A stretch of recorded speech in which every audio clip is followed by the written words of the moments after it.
चला तर जाऊया फार्म हाऊसवर. फार्म हाऊस भोवतीचा परिसर. यो कार्यकर्ता कांद्यावर वार करत बसलाय. रा रसरसीत. हे आमचं कुक सोन्या. याचं कसं आहे माहिती काय, मटण शिजले काय बघायच्या नावाखाली 10-15 फोडांचा डफळा पडते. आणि इथं सगळे कार्यकर्ते चार्जिंग मोडवर. यातले थोडी हळूहळू चार्ज व्हायला लागले.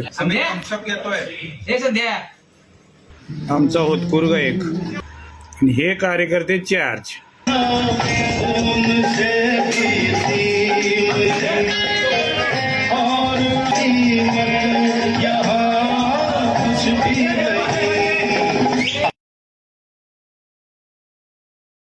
अपना तो खून पानी जीना मरना